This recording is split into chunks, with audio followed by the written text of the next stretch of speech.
जय श्री राम।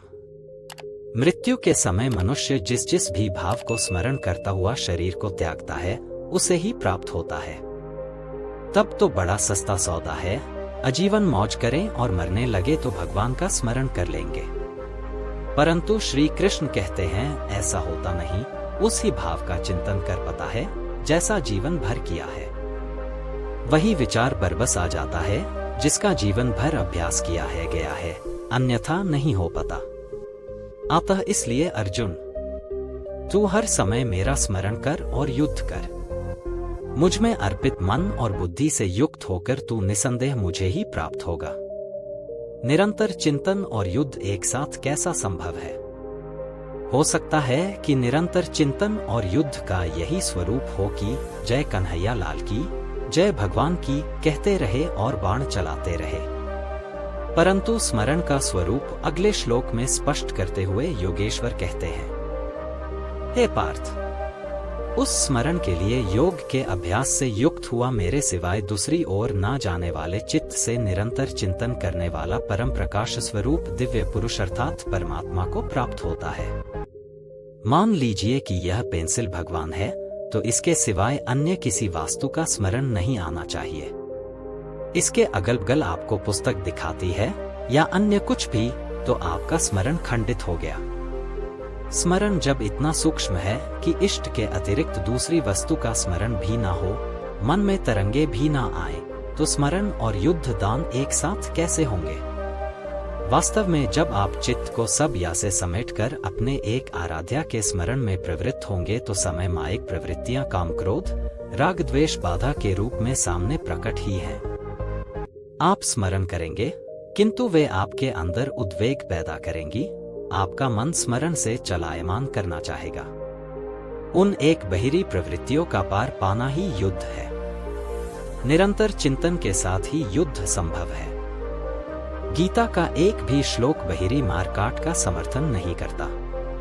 चिंतन किसका करें? इस पर कहते हैं, युद्ध के साथ साथ पुरुष सर्वज्ञ, अनादि, सबके नियंता, सूक्ष्म से भी अति सूक्ष्म, सबके धारण पोषण करने वाले किंतु अचिंत्य, नित्य प्रकाश स्वरूप और अविद्या से परे उस परमात्मा का स्मरण करता है। पीछे बताया मेरा चिंतन करता है, यहाँ कहते हैं परमात्मा का। अतः उस परमात्मा के चिंतन का माध्यम तत्वस्थित महापुरुष है। इस क्रम में जो निरंतर उस परमात्मा का स्मरण करता है वह भक्ति युक्त पुरुष मन के विलीन अवस्था काल में योग बल से अर्थात उसी नियत कर्म के आचरण द्वारा भ्रिकुटी के मध्य में प्राण को भली प्रकार स्थापित करके वह अचल मन अर्थात स्थिर बुद्धि वाला पुरुष उस दिव्य पुरुष परमात्मा को प्राप्त होता है।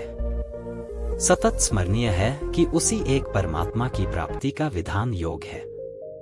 उसके लिए नियत क्रिया का आचरण ही योग क्रिया है, जिसका विस्तार वर्णन योगेश्वर ने 4 अध्याय में किया है। अभी उन्होंने कहा निरंतर मेरा ही स्मरण कर, कैसे करें? तो इसी योग धारणा में स्थिर रहते हुए करना है। ऐसा करने वाला दिव्य पुरुष को ही प्राप्त होता है जो कभी विस्मृत नहीं होता। यहाँ प्रश्न का समाधान हुआ कि आप प्रयाण काल में किस प्रकार जानने में आते हैं। पाने योग्य पद का चित्रण देखें जो गीता में स्थान स्थान पर आया है। वेद विद्या अर्थात अविदित तत्व को प्रत्यक्ष जानने वाले लोग जिस परम पद को अक्षय कहते हैं, वितराग महात्मा जिसमें प्रवेश के लिए प्रयत्नशील रहते हैं, जिस परम पद को चाहने वाले ब्रह्मचर्य का पालन करते हैं, जो हृदय में संग्रह करने योग्य है, धारण करने योग्य है, उस पद को मैं तेरे लिए कहूंगा। वह पद है क्या? कैसे पाया जाता है? इस योगेश्वर श्री कृष्ण कहते हैं, सब इंद्रियों के दरवाजों को रोककर अर्थात वासनाओं से अलग रखकर, मन को हृदय में स्थिर करके, प्राण अर्थात अंतःकरण के व्यापार को मस्तिष्क में निरोध कर योग धारणा में स्थिर होकर, जो पुरुष ओम इतना ही, जो अक्षय ब्रह्मा का परिचायक है, इसका जप तथा मेरा स्मरण करता हुआ शरीर का त्याग कर जाता है, वह पुरुष परमगति को प्राप्त होता है। श्री कृष्ण एक योगेश्वर परम तत्व में स्थित महापुरुष सद्गुरु थे।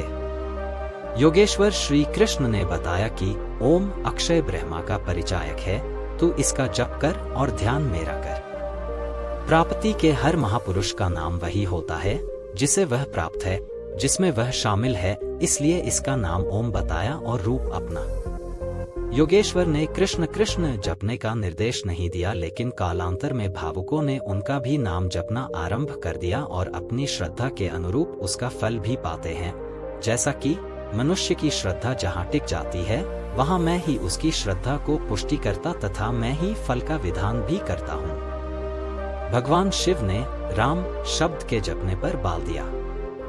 रा और मैं, इन दो अक्षरों के अंतराल में कबीर अपने मन को रोकने में सक्षम हो गए। श्री कृष्ण ओम पर बाल देते हैं। वह सस्ता मेरे भीतर है, कहीं बाहर न ढूंढने लगे। यह ओम भी उस परम सत्ता का परिचय देकर शांत हो जाता है। वास्तव में उन प्रभु के अनंत नाम है, परंतु जप के लिए वही नाम सार्थक है जो छोटा हो, श्वास में ढल जाए और एक परमात्मा का ही बोध कराता हो। उसे भिन्न अनेक देवी देवताओं की अविवेकपूर्ण कल्पना में उलझकर लक्ष्य से दृष्टि न हटा दे।